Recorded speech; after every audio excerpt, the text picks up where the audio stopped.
Hey everybody, Zunair here and welcome back to the channel. Today we're diving headfirst into a topic that's both fascinating and a little bit scary: hacking devices.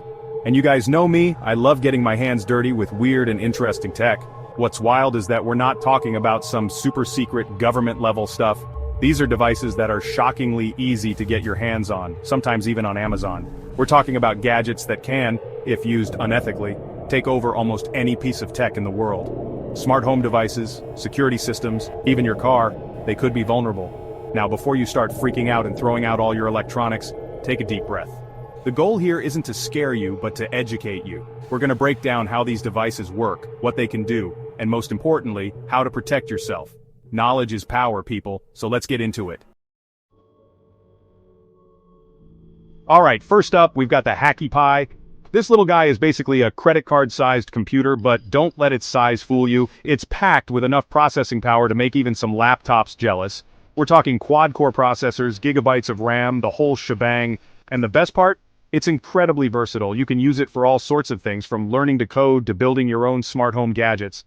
But as the name suggests, the Hacky Pi can also be used for, shall we say, less than legal activities. We're talking network penetration testing, aka ethical hacking. Now, in the right hands, this can be used for good, finding vulnerabilities in your own systems before someone else does. But in the wrong hands, well, let's just say it's not something you want used against you. What makes it so effective is that it can run a whole bunch of different operating systems designed specifically for security testing. Kali Linux, Parrot OS, you name it, the Hacky Pi can handle it. This means hackers have a whole arsenal of tools at their disposal, right there in the palm of their hand. It's like having a Swiss Army knife of hacking tools, all in one tiny package. And because it's so small and inconspicuous, it can be easily hidden and used to access networks without anyone being the wiser. So while the Hacky Pi can be an awesome tool for learning and ethical hacking, it's important to remember the potential risks. Always use it responsibly, and make sure you're aware of the laws in your area. Next up we have something that looks like it came straight out of a cyberpunk movie, the Flipper Zero. This thing is like the Swiss Army knife of hacking tools, but instead of a blade, it's got a bunch of antennas sticking out. Now the Flipper Zero is marketed as a multi-tool for pen testers and geeks, and it definitely can be used for good. It can read RFID tags, emulate NFC cards, even mess with infrared signals. Want to clone your buddy's garage door opener? Flipper Zero can do it. Need to test the security of your NFC payment system? Flipper Zero has got you covered. But you guessed it, it can also be used for some not-so-kosher activities. We're talking about things like copying access cards, cloning key fobs, even potentially messing with traffic lights. I know, it sounds like something out of a movie, but it's real, and it's pretty darn easy to do with the Flipper Zero. Part of what makes it so effective is its playful, almost toy-like design. It doesn't exactly scream dangerous hacking device, which can make it easier to use without attracting attention. Plus it's got a really active community behind it, developing new firmware and tools all the time. This means that the Flipper Zero is constantly evolving, becoming more powerful and versatile with each update.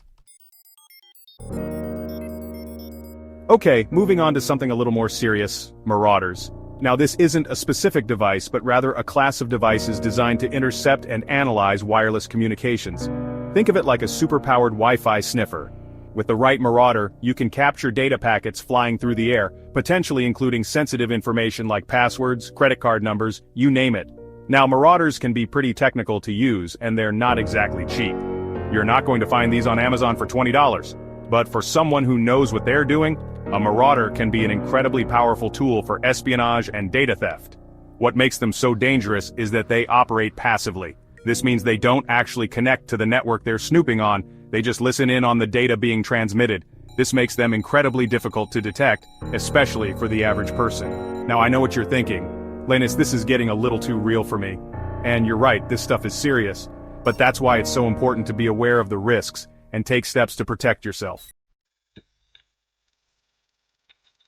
Alright, let's talk about something that's just plain disruptive: jammers. As the name suggests, these devices are designed to jam or block wireless signals. We're talking about Wi-Fi, Bluetooth, GPS, even cellular signals. Now jammers have legitimate uses. Law enforcement might use them to disable bombs or prevent criminals from communicating. But in the wrong hands, jammers can be used for all sorts of malicious activities. Imagine someone jamming the signal to your car's security system before breaking in, or disrupting communication networks during a protest or other public event. Not cool, right? What's scary is that jammers are relatively easy to build and even easier to buy online. and they can be incredibly powerful, capable of blocking signals across a wide range of frequencies. This means that a single jammer could potentially disrupt multiple devices and services in a given area. Now the good news is that using a jammer is illegal in most countries. These things can interfere with critical infrastructure and emergency services, so authorities take their use very seriously.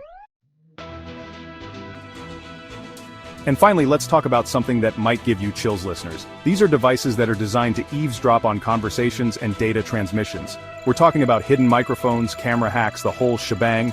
Now, some listeners are pretty basic, like a simple bug planted in a room, but others can be incredibly sophisticated, capable of remotely accessing your smartphone's microphone or even using your smart speaker to listen in on your conversations.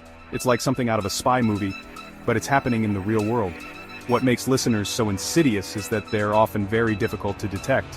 They can be hidden in everyday objects like pens, USB chargers, even smoke detectors. And with the rise of the Internet of Things, there are more and more devices in our homes and offices that could potentially be used to spy on us. Now, I don't want to sound like a conspiracy theorist here, but it's important to be aware of the risks and take steps to protect your privacy. This includes being careful about what devices you allow into your home, using strong passwords and two-factor authentication, and regularly checking your devices for signs of tampering. So there you have it, folks, a glimpse into the dark world of hacking devices. I know it can be a bit overwhelming, but remember, knowledge is power. By understanding the risks and taking appropriate precautions, you can help protect yourself and your data from falling into the wrong hands. Remember, while these devices are fascinating, they can be extremely dangerous in the wrong hands.